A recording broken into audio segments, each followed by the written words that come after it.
So ஏதோ நம்ம வாங்கி வச்சோம் இருந்தால் இருந்துட்டு போதுங்க இல்லாமல் அது வேலை செய்யுங்கிற ஒரு கான்ஃபிடென்ட்டும் அதோட உறுதியும் இருக்க வேண்டும். அதுதான் முக்கியமானது. வல்லமைனா எத்தனை விஷயங்கள் இருக்குது. பல்லாண்டு வாழ்க அப்படின்னு சொல்லக்கூடிய அந்த வார்த்தைக்கும் அது குணமளிக்கும். பெருக்கம் எது உள்ளே வைக்கிறீங்களோ அது பெருகும். நீங்கள் பணம் வச்சாலும் சரி, காசு வச்சாலும் பெருக்கும். ஏன்னா அதுலேருந்து வரக்கூடிய சக்தி அந்த மாதிரி.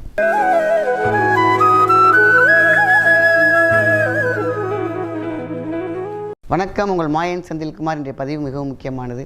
வாஸ்து பொருட்களை பற்றி நிறையா பேசியிருக்காங்க, நிறையா பேசியிருக்கோம், நிறையா பேரும் பேசியிருக்காங்க.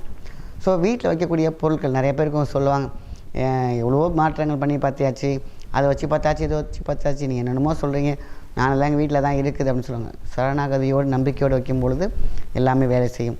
நம்ம மனசுக்கும் நம்ம ஒரு பொருள் வைக்கக்கூடிய பொருளுக்கும் ஒரு பெரிய இணையான தொடர்பு உண்டு. நம்பி வாங்குகிறோம், அதை வந்து வேலை செய்யும், நம்பினா தான் அது வேலை செய்யும், இல்லாட்டினா அது செய்யாது. ஏன்னா இணையாற்றலும் பொருளும் சேர்ந்து இருக்கணும். ஸோ ஏதோ நம்ம வாங்கி வச்சோம் இருந்தால் இருந்துட்டு போதுங்க இல்லாமல் அது வேலை செய்யுங்கிற ஒரு கான்ஃபிடென்ட்டும் அதோட உறுதியும் இருக்க வேண்டும். அதுதான் முக்கியமானது. நிறைய வாஸ்து பொருட்கள், இந்த கையாற்ற பொம்மை, தலையாட்டக்கூடிய விசைகள், இன்றைக்கி வந்து பார்த்திங்கன்னா எந்திரங்கள் நிறையா சொல்லியிருந்தாலும் நம்ம வீட்டில் பூஜை அறையில் வைக்க வேண்டிய ஒரு முக்கியமான பொருள் என்ன தெரியுமா? வலம்புரி சங்கு. இந்த வலம்புரி வளமை புரிமை வைக்கும். வல்லமைனா எத்தனை விஷயங்கள் இருக்குது. பல்லாண்டு வாழ்க அப்படின்னு சொல்லக்கூடிய அந்த வார்த்தைக்கும் அது குணமளிக்கும். அதேமாரி அதுக்குள்ளே ஒரு சுழற்சி இருக்குது பார்த்திங்களா? இந்த 10 வகையான தாது சத்துக்களை அது கொடுக்கும்.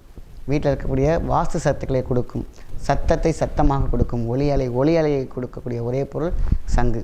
நார்மலாகவே எல்லா சங்குக்கும் உண்டு. இந்த வலம்புரிக்கு சூப்பரான ஒரு பொருள். ஏன்னா வளம் சாதாரண சங்குனா ஒரு சைடில் தான் சுற்றிட்டு இருக்கும். வலம்புரி 2 சத்துமே சுற்றும். எப்படி? ப்ளஸ் அண்ட் மைனஸ் இப்படி சுற்றும். ஸோ அதனால தான் பூஜை அறையில் வலம்புரி சங்கு வைக்கணும்னு நம்ம அடிக்கடி சொல்கிறதுக்கு காரணம், எத்தனை பூஜை பொருள்கள் இருந்தாலும் அங்கே வலம்புரி சங்கு இருக்க வேண்டும். ஒரு வேளை சங்கு நீங்கள் வைக்கிறீங்கன்னா சில பேர் கவுத்து சும்மாவே வச்சுறாங்க. அப்படி வைக்கக்கூடாது. தண்ணி இருக்கணும், இல்லைன்னா பச்சரிசி இருக்கணும். சும்மா வச்சிங்கனாக்கா வெறும் காற்றுலையோடு நல்லா இருக்கும், ஆனால் அங்கே சுரத்து இருக்காது. அதனால் பஞ்சபூதமாகிய நீரை அதில் விடும் பொழுது அங்கே இருக்கக்கூடிய சவுண்ட் இருக்குது பார்த்திங்களா, அது மயமாகி மகிமையாகி கொள்ளும். அப்போ பச்சரிசி வைக்கிறீங்களா, அங்கே தான் ஆசீர்வாதத்தோடு லட்சுமி கடாட்சம் எல்லாமே வந்து சேரும். அரிசிங்கிறது சாதாரண விஷயம், சாப்பிட்றதுக்கு மட்டும் தான் நினச்சிட்ருக்கோம். அப்படி கிடையாது. மிகப்பெரிய வைப்ரேஷன் அரிசி. அதுவும் பச்சரிசி ரொம்ப ரொம்ப நல்ல சக்திகளை கொடுக்கக்கூடியது. மகா சங்கல்பம் அப்படின்னு சொல்லுவாங்க. ஸோ அதனால தான் பூஜை அறையில் நம்ம வைக்கும்போது பூஜை நிறக்க வேண்டும் என்றால், பூஜை அறை சிறக்க வேண்டும் என்றால் வலம்புரி சங்கு அவசியம். ஸோ அந்த காலத்தில் தேடி கண்டுபிடிப்பாங்க. இன்றைக்கி நிறையா இந்தியன் சங்குலாம் வந்து ரொம்ப ரேராக கிடைக்கிது. ஸோ அதனால் வந்து பார்த்திங்கன்னா இன்றைக்கி வந்து ஆஃப்ரிக்கன் சங்கு பொறுமையாக எந்த வலம்புரியாக இருந்தாலும் நம்ம வாங்கி வீட்டில் வச்சிக்கலாம். ஒரு தட்டுக்கு மேலே ரைஸ், அதுக்கு மேலே சங்கு, அதுக்கு மேலே தண்ணி ஊற்றி அதில் காயின்ஸ் போட்டு வைக்கலாம், இல்லைன்னா உங்கள் பச்சை கற்பூரம் போட்டு வைக்கலாம். சரிங்களா? அதேமாதிரி தான் நீங்கள் வந்து சப்போஸ் வெறும் சங்காக வைக்கிறீங்க அப்படின்னா சங்குக்கான ஸ்டாண்ட் இருக்குது. ஸ்டாண்டு மேலே வச்சுக்கிறீங்க, பச்சரிசி உள்ளே போட்டுக்கோங்க. அதில் காசு, சிலரை காசுகள் உள்ளே போட்டு வைக்கலாம். பெருக்கம் எது உள்ளே வைக்கிறீங்களோ அது பெருகும். நீங்கள் பணம் வச்சாலும் சரி, காசு வச்சாலும் பெருக்கும். ஏன்னா அதுலேருந்து வரக்கூடிய சக்தி அந்த மாதிரி.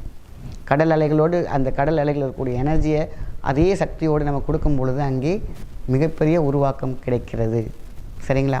அதனால தான் சங்கை பற்றி நிறையவே சொல்லிகிட்டே போயிருக்கலாம். இந்த சங்கை வச்சு எத்தனை காரிய சக்திகள் நடந்திருக்கின்றன.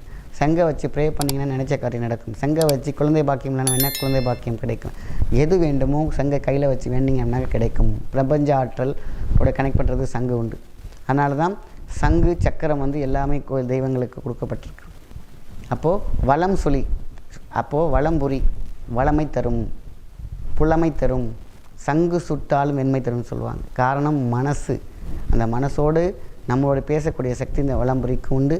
அந்த வலம்புரி சங்கு நம்ம பூஜை இருந்துச்சுன்னா ரொம்ப ரொம்ப சிறப்பாக இருக்கும், காரிய சக்தியாக இருக்கும். தெய்வங்கள் அகமகிழும். தெய்வ அறை, பூஜை அறை இருக்குது பார்த்திங்கன்னா, ரொம்ப சிறப்பு. நல்ல விஷயத்தை மற்றவங்க ஷேர் பண்ணுங்கள். நன்றி, வணக்கம்.